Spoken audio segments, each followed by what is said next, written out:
Adenium के cortex इस तरह के हैवी, मोटे, गोल मटोल, मैं कहूँगी बिग साइज में कैसे बनाना है, उसको कैसे किया जाता है। आज की मेरी टॉपिक यही है कि कम समय में आप अपने एडेनियम का कॉटेक्स कुछ इस तरह बनाइए, एकदम मोटे मोटे हैवी, मतलब वाइल्ड ग्रो। मैं एक वर्ड कहती हूँ वाइल्ड ग्रो। तो ये कैसे होता है, मेरी टॉपिक आज है। चलिए मैं स्टार्ट करती हूँ। हेलो फ्रेंड्स, मैं मधु झारखंड से। मैं आज आपको ये बताने वाली हूँ कि आप अपने एडेनियम का इस तरह का कॉटेक्स कैसे कीजिएगा। मैं आपको सब दिखाती हूँ। मेरे पास अरेबिकम भी है, ओबिसम भी है। ये सब तो मैं आपको अरेबिकम दिखा रही हूँ। मेरे ओबिशम में भी उसी तरह का वाइल्ड ग्रो है। तो किस तरह होता है, मैं फिर एक वर्ड करी, किस तरह होता है। जैसे मेरा ये ओबिशम है और ये मेरा 7 साल पुराना है। तो क्या ये एक दिन में बना? नहीं। कोई भी कॉटेक्स, एडेनियम का कॉटेक्स जो होता है वो एक दिन में नहीं बनता है। उसका वर्क कहते हैं ना, दिन पर डे करना पड़ता है, तब जाके आपका एडेनियम का स्ट्रक्चर आप जिस तरह चाहिए। मैं आपको दिखा रही हूँ। मेरे पास एक ही डिज़ाइन है, बहुत सारे हैं। देखिए जैसे मैं आपको वहाँ पर दिखा रही हूँ।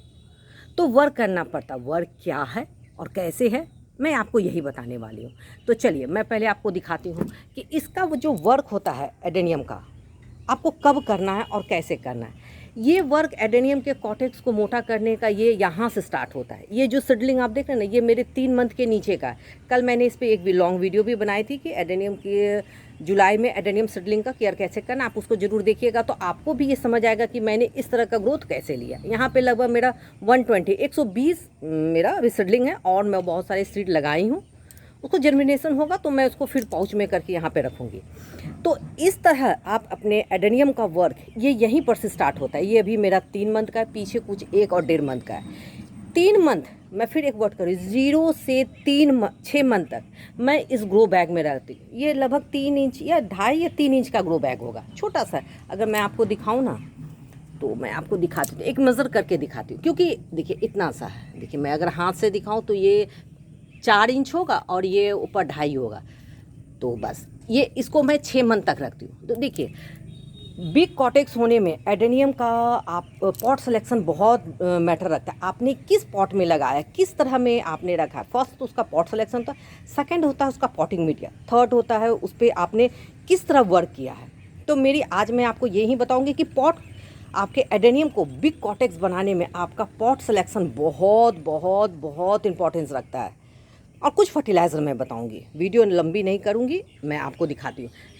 मैं एक बार आपको अपना कलर दिखाती हूँ। एडेनियम का बहुत मस्त कलर खिला है।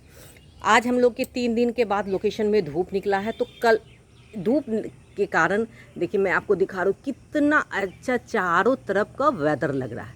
तो देखिए जब आप 6 मंथ वहाँ रखे हैं, 6 मंथ के बाद आप उसको पॉट दीजिए 5 इंची का। जैसे मेरा आप पीछे देख रहे हैं, 5 इंची के पॉट में मैंने रखा है। वहाँ वो साल भर का प्लांट है। देखिए मैं आपको स्टेप बाय स्टेप समझा रही हूँ। देखिए साल भर का, और वो आप देख रहे हैं 1 लीटर के रंग वाले डब्बे में। तो पूरा वो पॉटिंग सॉइल नहीं है, नीचे से 3 इंच, मैं फिर बोलूँगी इतना, नीचे से 3 इंच मैंने थर्मोकॉल दे के, पॉटिंग मीडिया दे के एडेनियम को लगाया। किस एडेनियम को? इस 6 मंथ वाले सीडलिंग के एडेनियम। ये 3 है, 3 मंथ के बाद मैं उसमें देती हूँ। तो क्या होता है, नीचे थर्मोकॉल होने का रूट नीचे नहीं जाता है एडेनियम को, वो ऊपर फेंकता है। तो क्या होता है, एडेनियम मेरा वाइल्ड ग्रो करता है। देखिए आप इसका कॉटेक्स देखिए, ये सारा मेरा 1 साल के नीचे का है। 1 साल हो गया। 1 साल के बाद मैं उसे कहाँ देती हूँ? 1 साल के बाद मैं उसे इस तरह के पॉट में देती हूँ। ये सैलो पॉट है, ये 4 इंची का है। देखिए एडेनियम को जब भी लगाइए, मैं एक बात कर रही हूँ, एडेनियम को आप जब भी लगाइए तो उसको डेप्थ मत दीजिए, उसका पॉट सैलो हो। मैं आपको दिखाती हूँ। बड़े देखिए, देखिए इस तरह का ये कितना होगा, 4 इंची होगा। देखिए मैं आपको वो दिखा रही हूँ, ये 4 इंची है और इसमें मैं दी हूँ। और ये लगभग मेरा 1.5 साल का प्लांट है। आप इसका खाली स्ट्रक्चर देखिए।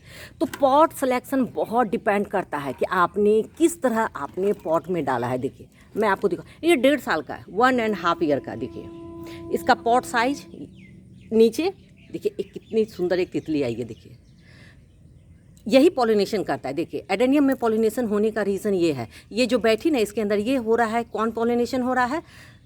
Natural pollination. देखिए और कितना ये रंग, चटक रंग होने के कारण देखिए इस तरह बटरफ्लाई आती है। हाँ मैं अपनी टॉपिक पे आती हूँ। तो इस तरह का जो आपको सैलो पॉट है, इसका यूज़ कीजिए। मैं 1.5 साल इसमें रखती हूँ। 1.5 साल के बाद मैं क्या करती हूँ, जब वो प्लांट 2 साल का होता है तब मैं इस तरह के डायमीटर, इसका डायमीटर लगभग 16 होगा, ऊपर का डायमीटर 16 होगा और नीचे बस यही 4 इंची, 16 ऊपर ये 16 ये होगा और नीचे 4 होगा। ये पॉट मैंने खुद बनाई थी, मैं सीमेंट्स बना। और देखिए ये पीएसएन का, आप इसका खाली रूट स्ट्रक्चर देखिए, तो अगर आप इस तरह का कीजिएगा ना तो बहुत, वो भी मैं नीचे से 1 इंची इसमें थर्मोकॉल दी हूँ। मैं फिर कर रही हूँ, नीचे से मैं 1 इंची से, सारे पॉट में जो आप देख रहे हैं ये 5 इंची और ऊपर 6 इंची का है, 6 बाई 5 के पॉट में मैं लगाई, और नीचे से 2 इंची मेरे में सारे में थर्मोकॉल है। तो इससे क्या होता है, ये इस तरह का वाइल्ड ग्रो करता है, नीचे उसको बढ़ने का जगह नहीं मिलता है, तो वो एडेनियम का कॉटेक्स अपने आप को ऊपर फैलाता है, मतलब हॉरिजेंटल चलता है। हम लोग को एडेनियम को ऐसे पॉट में लगाना है कि वो हॉरिजेंटल ग्रो करे, ना कि वर्टिकल। वर्टिकल मीन्स मतलब ऐसे होता है डेप्थ दीजिएगा तो एडेनियम की ब्यूटी नहीं आएगी, चाहे वो अरेबिकम हो चाहे वो ओबेसम हो। मैं 2 साल यहाँ रखी। अब 2 के बाद बताती हूँ मैं कौन पॉट लेती हूँ। 2 साल के बाद वाले एडेनियम को मैं इस तरह के सैलो पॉट में देती हूँ। आप देख रहे हैं, मतलब 2 से 3, 1 साल रहेगा ये सैलो पॉट में, 2 से 3 साल तक देखिए। और ये जो सैलो पॉट है ये मात्र 3 इंच का होगा। देखिए मैं आपको दिखा रही हूँ, देख इतना सा, बस इतना, 4 भी नहीं है, 3 इंची है, डायमीटर तो 20 होगा कम से कम। और देखिए ये किस तरह ग्रो करता है। तो क्या होता है, नीचे उसको एरिया नहीं मिल रहा है भरने का, तो वो क्या कर रहा है, ऊपर फेंकता है। हाँ, इसमें मैं थर्मोकॉल यूज़ नहीं करती क्योंकि खुद 3 इंची का है। यहाँ हो गया। अब मैं आपको दिखा रही हूँ, सारे में एडेनियम का दिखा, 2 से 3 साल मैं इसमें रखी। नेक्स्ट मैं दिखाती हूँ 3 साल में बताई वो सैलो पॉट में। 3 के बाद जब वो चौथे साल में एंट्री करता है तब मैं उसे इस तरह के टब में देती हूँ। ये 4 बाई ऊपर का लगभग 25 डायमीटर होगा। ये टब होता है जो हम लोग बाथरूम में या किचन में यूज़ करते, वो उतना बड़ा। अगर मैं बित्ते से नापूँ ना तो ये टब देखिए मेरा 1 और ये 1.5 बित्ते का, मतलब ये मैं मान के चलती हूँ ऊपर डायमीटर इसका 20 होगा। तो 4 साल के बाद, 3 साल के बाद के मैं एडेनियम प्लांट को इस तरह के टब वाले पॉट में देती हूँ देखिए, और इसका ग्रोथ देखिए, और ये इसी में अब रहेगा। इसके बाद मैं इसका पॉट साइज नहीं बढ़ाऊंगी। एक कमेंट आया कि इतने बड़े जब हो जाएगा तो नेक्स्ट ईयर आप क्या कीजिएगा। मैं कुछ नहीं करूँगी, नीचे से इस एडेनियम को निकालूंगी। अगर मुझे रखना होगा तो ठीक, बस नीचे से मैं चॉप कर दूंगी। जैसे मान लीजिए बहुत वाइल्ड ग्रो कर रहा है, मेरे को तो पॉट बढ़ाना नहीं है क्योंकि मैं टेरेस गार्डन कर रही हूँ और उतना मैं भारी उठा नहीं सकती हूँ। बस मैं नीचे से पूरे ऐसे इसको चॉप करके काट दूँगी, तो उसके बाद ये ग्रो करेगा। देखिए ये आप पे है कि आप अपने एडेनियम को किस तरह स्ट्रक्चर देते हैं, किस तरह उसको ग्रो करते हैं। देखिए मैं आपको दिखा रही हूँ, ये मेरा एडेनियम को मैं इसको रूट ट्रेंड की हूँ, और देखिए इसका कॉटेक्स देखिए किस तरह हो रहा है। इसको मैं पूरे को चॉप की थी, ये लगभग मेरा 5 साल पुराना, हाँ 4 के ऊपर होगा, 5 नहीं हुआ है लेकिन 4। और देखिए तो मैं कुछ इस तरह वर्क करती हूँ। देखिए लोग कहते हैं कि हाइब्रिड सीड के कॉटेक्स अच्छे नहीं बनते और बड़े नहीं होते। देखिए मेरे ये हाइब्रिड सीड के कॉटेक्स है देखिए। और ये पॉट भी मैं सीमेंट का लगभग 20 पॉट को मैं खुद बनाई थी। देखिए ये सारा सीमेंट का है क्योंकि मुझे ऊपर का सरफेस चौड़ा चाहिए था, मतलब बड़ा एरिया, डायमीटर बड़ा चाहिए, तो मैं इसको बनाया। और देखिए इसका रूट स्ट्रक्चर कैसा है। तो इस तरह अगर आप भी ग्रो करते हैं, पॉट सिलेक्शन आज मैं मेनली बता रही हूँ। पॉट सिलेक्शन बहुत इंपॉर्टेंट होता है आपके एडेनियम की कॉटेक्स को सुंदर बनाने में, उसको ब्यूटी देने में, उसके कॉटेक्स को बड़े बनाने में। सेकेंड मैं रख रही हूँ फर्टिलाइज़र। अब मैं क्या ऐसे फर्टिलाइज़र का यूज़ करती हूँ जो मेरा कॉटेक्स इस तरह का एकदम, मैं क्या बोलूँ, एक वाइल्ड ग्रो करता है। देखिए मैं आपको, ये अरेबिकम है और देखिए वो ओबेसम है, और यहाँ देखिए ये सब ओबेसम है। मैं कुछ फर्टिलाइज़र यूज़ करती हूँ, मैं दिखाती हूँ। देखिए मैं अपने एडेनियम के कॉटेक्स को मोटा करने के 2 फर्टिलाइज़र का यूज़ करती हूँ, मुझे रिजल्ट बहुत अच्छा मिलता है। मैं कॉटेक्स की बात कर रही हूँ। पहला लेती हूँ मैं डीएपी और दूसरा लेती हूँ मैं एनपीके। आप कोई भी बैलेंस फर्टिलाइज़र एनपीके यूज़ करते हैं, आप 20-20 यूज़ कर सकते हैं, 18-18 कर सकते हैं, 19-19 कर सकते हैं, योर चॉइस।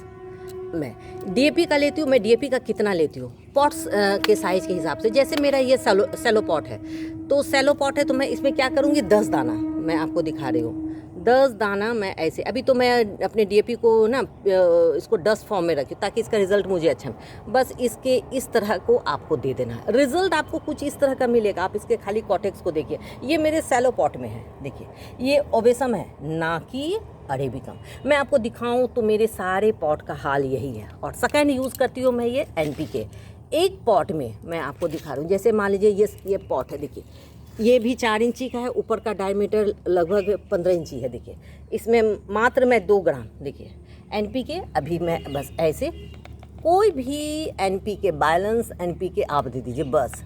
और इसमें देखिए वाटरिंग कर दीजिएगा काफ़ी अच्छे। अभी तो पानी पड़ा हुआ है तो इसलिए मैं नहीं दे रही हूँ। बस ये 2 फर्टिलाइज़र ऐसा होता है, रिज़ल्ट आपको कुछ ऐसा मिलेगा। मैं आपको दिखा रही हूँ, मेरा वाइल्ड ग्रो करता है। हाँ, मैं DAP का यूज़ करती हूँ। अब आप कहिएगा कि DAP नहीं करना चाहिए, तो देखिए मुझे कॉटेक्स मोटा करना। DAP में क्या होता है, बहुत ज़्यादा फास्फोरस की मात्रा होता है जो आपके कॉटेक्स को इस तरह का वाइल्ड ग्रो करेगा। मैं आपको सब दिखाती हूँ। ये सारा आप जो यहाँ पर देख रहे हैं, ये कितना 1 साल तक का प्लांट है। देखिए मैं आपको दिखाती हूँ और सबका स्ट्रक्चर। तो मैं इसमें DAP और 90-90, हाँ, कब कितना यूज़ करना है पर मंथ, मैं पर मंथ कहूँगी 10 दाना DAP और 1 से 1.5 ग्राम आप अगर NPK का यूज़ करते, रिजल्ट आपको ऐसा आता है। अगर आप चाहते हैं कि नहीं मैं केमिकल यूज़ नहीं करना चाहता, तो कोई बात नहीं है, आप सीवीड एक्सट्रेट या माइक्रोन्यूट्रिएंट उसके रूट में दीजिए, या नहीं तो आप क्या कीजिए, उसका ग्रैनुअल फॉर्म भी आता है, आप उसके दानेदार आता है सीवीड एक्सट्रेट का, माइक्रोन्यूट्रिएंट्स का, अगर आप डालिएगा आपको कॉटेक्स इस तरह का होगा। तो देखिए प्लांट को के एडेनियम के कॉटेक्स को मोटा करने में तो फर्स्ट बताइए उसका पॉट सिलेक्शन, और सेकंड फर्टिलाइज़र बहुत रोल अदा करता है। मैं आपको सारा प्लांट दिखाती हूँ। मुझे बार बार ये कमेंट आ रहा था कि आपके एडेनियम के कॉटेक्स इतना कैसे है, तो मैं आपको दिखा रही हूँ ना, मैं वर्क करती हूँ इस तरह 1 मंथ के सीडलिंग से लेके इस तरह का 1 साल 2 साल 3 साल 4 साल करते हुए इस तरह का ये मेरे सबसे पुराना 7 साल है। और ये जो अरेबिकम देख रहे हैं मैं नेक्स्ट पिछले ईयर मंगवाई थी ऑनलाइन, अभी सितंबर आएगा तब ये मेरे गार्डन में साल भर का होगा, और साल भर उनके पास होगा, तो मैं मान के चल दूँ ना 2 या 2.5 साल का ये अरेबिकम होगा। अरेबिकम हॉरिजॉन्टल फैलता है, इसके चलते वो बहुत खूबसूरत लगता है। और आपका ओबेसम थोड़ा वर्टिकल चलता है, तो अगर समय समय पर आप इसको ओबेसम को भी प्रून कीजिएगा तो आपको रिजल्ट इस तरह का आएगा। देखिए मैं सारा मेरे ओबेसम है, मैं अगर जरा सा अगर बड़ा कॉटेक्स हो जाता तो मैं नीचे से भी चॉप करती हूँ, ऊपर से प्रून करती हूँ। देखिए वर्क करना होगा। आई होप आपको ये मेरा वीडियो अच्छा लगा होगा। अगर मेरा वीडियो पसंद आता है तो इसे लाइक कीजिए, शेयर कीजिए, सब्सक्राइब कंप्लीट फुल वॉच कीजिए, और मेरे चैनल का press icon notification bell icon जरूर प्रेस कर दिएगा, ताकि जब मैं कोई वीडियो डालूं तो आपके चैनल पे तुरंत आपके पास तुरंत उसका नोटिफिकेशन जाए। आई होप आपको ये मेरा एडेनियम का कॉटेक्स बहुत ही अच्छा लगा, और साथ में वीडियो भी। और आप मुझे ज़रूर एक चीज़ बताइएगा कि मैं नेक्स्ट किस टॉपिक पे वीडियो बनाऊं। एक मुझे आया था कि आप अपने एडेनियम की सारी वैरायटी पर वीडियो बनाइए। मेरे पास अरेबिकम, ओबेसम, आर्सियन, इस तक बेसी तो नहीं है, लेकिन हाँ कुछ कुछ है, लेकिन बहुत ही है, मुझे अच्छा लगता है। आई होप आपको भी लगता होगा। अब लेकिन मुझे कमेंट सेक्शन में ज़रूर बताइएगा कि मैं किस टॉपिक पे अपने एडेनियम प्लांट का वीडियो बनाऊं। और जाते जाते मैं एक बार सारा कलर दिखाती हूँ, बहुत ही प्यारा कलर खिला है। अभी पानी हम लोग के लोकेशन में 3 दिन से इतना पड़ रहा है ना कि फ्लावर टिक ही नहीं रहा है, बेचारा एकदम गल उल के गिर रहा है। लेकिन कोई बात नहीं, ये मानसून का पानी भी एडेनियम के लिए मैं क्या बोलूँगी, रामबाण होता है। चलिए मैं कल फिर मिलती हूँ नेक्स्ट टॉपिक नेक्स्ट वीडियो के साथ, तब तक के लिए बाय।